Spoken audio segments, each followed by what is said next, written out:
Hi everybody, my name is Kaylin and this is Kaylin Reads. Just wanted to welcome you to my channel and I hope you're all doing well. I hope you're staying healthy and I hope you are finding the time to read and hopefully just enjoy yourself a little bit. I know it's kind of a hard time to do that, but we also have a lot of time on our hands, I guess, so it's kind of an opportunity to kind of do the things that we enjoy that maybe we otherwise wouldn't normally have time for. So I am just taking advantage of a really nice day outside. I'm sitting out in my front yard. I rent a cottage and you can see it in the back. So sitting out with my dog. I have a mini little wrap up for you for the month of March. I'm not gonna really go into details about the books, but I thought I would just at least show you what I read and what I've been currently reading. So I hope that you are enjoying reading right now. It might be a little distracting in a good way from the news and from Facebook and just a lot of things that aren't necessarily very positive. So I kind of see reading right now as an escape, although I haven't been doing as much of it as I'd like to. But I'm also writing, which is fun and something I didn't really think I would pick back up. But I did go to school for English and I wanted to be a writer a long time ago. Never happened. I never wanted to. I have an English degree, so I never wanted to teach with it. I didn't know what I wanted to do with it really. And I've done a lot of different things, I suppose, in my career life, my working life, that English has been helpful with writing and editing. It's sort of in a roundabout way, but I'm finding just writing creatively is very enjoyable, and I'm in the process of writing for 30 days straight, and it's kind of like NaNoWriMo, only I don't know all the rules of NaNoWriMo, and I just wanted to get the bones down, like just get a skeleton for, you know, a story or what could become a good story. And so I'm just forcing myself to write 1,667 words a day, and that will become 50,000 words for the month. So, and it's going a lot better than I thought it would. When you start writing, your characters in the story start to take shape and go sort of where they want to rather than where you planned them to. And that's not to say I really had a huge plan of where I wanted this story to go, but I'm finding that I don't really need to go into it with a plan because it's kind of like taking on a life of its own, which is very interesting to me and also very fun. So that's what I've been doing, and it's unexpected and it's fun, like I said, and it's rewarding to me right now during this time. I am in between jobs right now, and I've interviewed for a couple a few weeks ago, and really crossing my fingers that I will get one of the positions. But I think communication has been pretty delayed because of what's going on, and there are people from this company that are working from home, but I don't know if they're all that in a hurry to hire someone. So it's kind of nerve-wracking, to say the least, waiting to see where I stand with them. But anyway, this is a position that will help me really utilize editing and writing skills, so I'm really, really looking forward to it. If I get it, of course, but I don't know if that's gonna happen. I just, fingers crossed, and I hesitated even talking about it because I'm that kind of person where I feel like if you bring it up, you're gonna jinx it, but that's kind of silly. So anyway, I hope I get some good luck there. Let me tell you what books I read for the month of March and what I'm reading right now. I'm not gonna explain the books and go into detail because I feel like I kind of did that already as I was reading them. But I'll go through them and then I'll tell you what my favorite was, maybe what my least favorite was. So here goes. First book that I read in March was We Are Completely Beside Ourselves by Karen Joy Fowler, and I'm holding my camera so I'm a little bit too close, but here, that's a little better. And this is a fiction book, and it's kind of a family saga, and it's beautifully written. I really enjoyed it. I think I appreciated the writing a bit more than the story, but the characters are very well developed and fleshed out, and it's just a really unexpected story. It has an unusual premise, and I'll let you look into that if you're curious. But this is definitely a very well written novel, and it is a winner of the PEN/Faulkner Award for fiction and a finalist for the Man Booker Prize a few years ago. I'm not sure. I think it was maybe 2013, 2014. Not sure. Next book I have is The Joy of Believing Prayer by Joyce Meyer.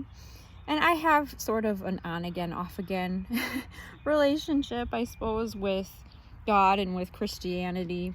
So this book was kind of, I think I bought it during a rough time, or one of many rough times. And I was just looking for hope and kind of positivity. And I got that up to a certain degree with this book. This one I'd been reading for months, so it was kind of slow going. At times I put this type of book down because I felt like hope was sort of far away from me, and I didn't feel like a very strong connection to God, let alone Christian religion. So I should say Christianity. But anyway, I guess mixed feelings about this book, but it did offer some comfort at times. So here I go explaining each book now. Like I said, I wasn't gonna do, but I tend to get caught up and ramble, so I'll try not to do that. This is So Many Books, So Little Time, A Year of Passionate Reading by Sarah Nelson. Book about books. If you love to read, you probably enjoy books about books like I do. And it also gives you, a bunch of books to add to your TBR, so that's a good thing. Next book I have was, actually I had listened to the audio, but I have a hard copy of it, Settle for More by Megyn Kelly, and talks about her career. And my dog's barking at a car right now, so sorry about that. It talks about Megyn Kelly's career and the controversy with her and Donald Trump, and how she kind of came forward and helped bring down the career of, or I guess end the career of Roger Ailes, who was head of Fox News. So it's a pretty good book. I really like her. I think she has a lot of integrity. She told an interesting story. She has an interesting life, and it was not without its difficulties. She lost her father when she was in high school. He had a heart attack. She's a very real person to me. I think very genuine and honest, and she doesn't claim to be on either side of the fence. And what I mean by that is she's not a stated Democrat. She's not a stated Republican. She's kind of just, she doesn't really think of herself that way. She doesn't broadcast her views and her opinions very strongly. But I think she kind of seeks to be fair and honest in her reporting, and I think she had some bad luck, unfairly actually, with her talk show, being fired for it. And anyway, I'm not going to get into controversial subjects, but I like her and I enjoyed listening to her story. Next book was Watching You by Lisa Jewell. It's a thriller, mystery. Lisa Jewell is very good. I have said that many times. I will love reading more of her books. I have 2 of them on my shelf waiting to be read. And the last book I read was No Exit by Taylor Adams. And this is a thriller. It kind of reads like an action movie, maybe a suspense story.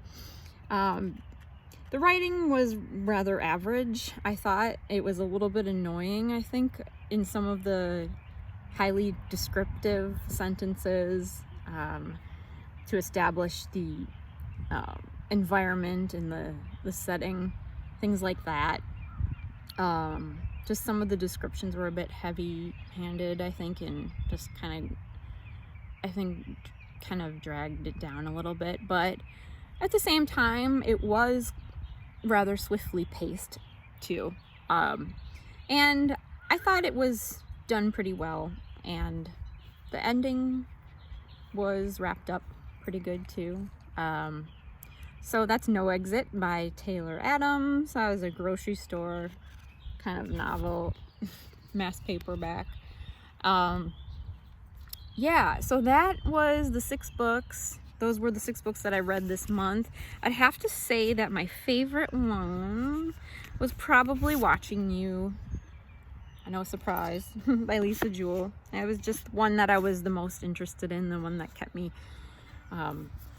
going, and I just had the most fun reading. So the book I'm reading now is called Our Kind of Cruelty by Araminta Hall. I think Araminta, I'm not even sure how to say her name, but it's about a guy who's obsessed with an ex-girlfriend, and she is, by all intents and purposes, done with the relationship, but he continues to email her. He has been invited to her wedding.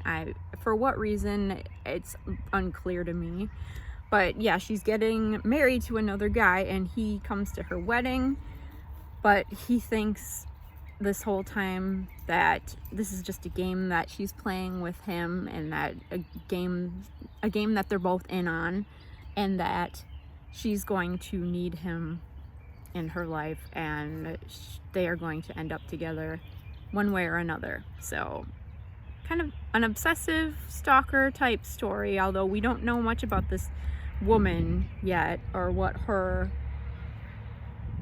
feelings are and her motivations are, and the narrator is pretty unreliable.